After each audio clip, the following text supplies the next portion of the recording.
Dans cette vidéo, je vais dévoiler la méthode Y Combinator qui fait la différence entre les startups qui réussissent et les autres pour que tu puisses l'appliquer toi-même aujourd'hui. Airbnb, Stripe, Dropbox, toutes ces startups sont passées par Y Combinator avant d'exploser, mais ce que très peu de gens savent, c'est que ce qui a fait la différence, c'est pas tant le réseau, pas tant l'argent. Le secret de YC, c'est une méthode et un mindset qu'elles imposent à toutes leurs startups. Aujourd'hui, je vais t'expliquer quelle est cette méthode et comment l'appliquer au mieux. Bon, quand tu lances ta startup, tu fais tout. Produit, marketing, BPI, pitch deck, rendez-vous investisseur et tu gères les problèmes du quotidien. Bref, t'es vite sous l'eau, la tête sous le guidon et t'essayes au mieux de t'en sortir pour faire avancer la startup. Résultat, la plupart des fondateurs font 3 erreurs. 1. Ils suivent trop de vanity metrics. Donc c'est les KPI qui disent pas grand-chose sur la croissance et l'avancement de ta startup, comme les likes, les téléchargements. 2. Ils se dispersent. Chaque semaine, ils changent de focus, du coup impossible de progresser. 3. Ils n'ont pas d'historique clair. En gros, au bout de 3 mois, ils sont incapables de dire ce qui a vraiment fait avancer ou ce qui a bloqué la startup. Bref, tout ça t'empêche de prendre du recul sur ce qui fait le plus progresser, avancer, croître ta startup et ce qui la ralentit. Et à côté, t'entends plein de gens sur LinkedIn, YouTube, dans ton entourage te dire qu'il faut être data-driven, écouter le marché, suivre ses KPI. Sauf que ils te disent pas vraiment comment faire. Et puis ils sont mignons, mais moi-même je suis passé par là quand j'ai lancé le MediaTrade. Quand tu lances ta boîte, que tu travailles déjà 25 heures sur 24, t'as pas le temps de te créer un outil de pilotage pour savoir quel KPI avance le mieux et tu sais pas forcément comment faire. Bon, tu l'auras compris, j'ai la solution. Après avoir passé énormément de temps avec des entrepreneurs et au cœur de l'écosystème startup, j'ai décidé de reprendre cette méthode YC et de la rendre actionnable et je te la donne aujourd'hui gratuitement.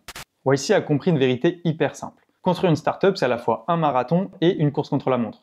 Tu as peu de temps, peu de cash et tu dois apprendre plus vite que les autres. Leur solution est donc hyper simple et pourtant extrêmement efficace. C'est le Weekly Update. Une revue hebdomadaire très précise de ton avancement pour voir 3 choses. 1. Ce qui fait avancer ta startup. 2. Ce qui la bloque. Et 3. Où placer le focus pour la semaine qui vient. Chaque semaine, toutes les startups de YC remplissent ce mini-rapport avec leur KPI principal, donc le chiffre le plus important pour la startup, celui qui reflète vraiment la croissance, c'est souvent le MRR. Si tu avances là-dessus, tout le reste suit. 2. Un KPI secondaire. C'est un indicateur souvent qui est de soutien, donc qui aide le KPI principal. Ça peut être le churn, les utilisateurs actifs ou la rétention. 3. Le moral. Il est souvent négligé, mais c'est pourtant un indicateur assez révélateur sur la santé de la startup. 4. Le nombre de clients ou d'utilisateurs à qui tu as parlé et ce que tu en as appris. 5. Ton plus gros win et ton plus gros obstacle pour t'aider à identifier ce qui fait vraiment bouger les choses et ce qui les bloque. 6. Tes 1 à 3 priorités pour la semaine qui vient.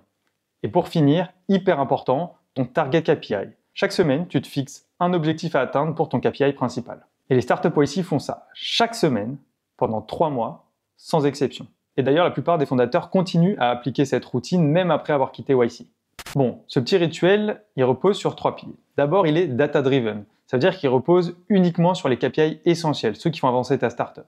Ensuite, il te permet d'être orienté marché. Grâce à ça, grâce à cette boucle de feedback hyper courte, tu parles chaque semaine à tes utilisateurs, tu récoltes du feedback et donc t'itères pour permettre d'avancer plus vite. Et enfin, il te permet d'avoir une clarté et un focus hyper radical pour te concentrer sur ce qui marche vraiment. Petit aparté, tu veux savoir comment choisir tes métriques? Je t'ai préparé un guide hyper complet des KPI en startup et je te le mets en description. Bon, là comme ça, tu te dis peut-être que c'est hyper simple, que ça casse pas 3 pattes à un canard. Sur le principe, c'est pas totalement faux. Mais pourtant, cette méthode crée un véritable cercle vertueux. Tu restes concentré, tu apprends chaque semaine, tu avances beaucoup plus vite et l'objectif derrière, tu vas plus vite vers ton product market fit. Ou potentiellement, tu gagnes du temps et de l'argent si ton projet est voué à l'échec dès le départ. Et c'est exactement ce qui différencie une startup qui avance d'une startup qui stagne ou qui échoue. Bon, maintenant, si tu veux tirer le maximum de cette méthode, je vais te donner 3 hacks que j'ai appris en la mettant en pratique. 1. Fixe-toi un créneau très précis chaque semaine pour faire ton update. Ça ferme ta boucle d'apprentissage de la semaine passée et ça te permet de fixer tes objectifs sur la semaine suivante. 2. Relis tes updates une fois par mois. Tu vas remarquer des patterns sur ce qui fait avancer ta startup et ce qui bloque. 3. Partage ton update avec ton équipe ou avec un mentor. Le simple fait de devoir rendre des comptes, ça multiplie ta discipline et ton focus.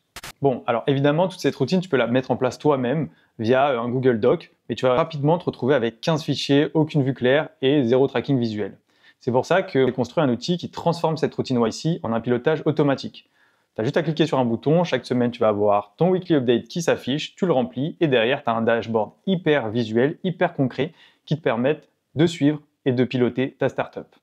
Si tu es bêta-testeur, n'hésite pas à me faire un max de feedback pour que je puisse améliorer l'outil, voir ce qui fonctionne pas, ce qui manque potentiellement comme fonctionnalité. N'hésite pas à m'envoyer un message directement sur LinkedIn, WhatsApp. Et puis je te dis merci évidemment d'utiliser cet outil et pour tous les retours que tu vas me faire.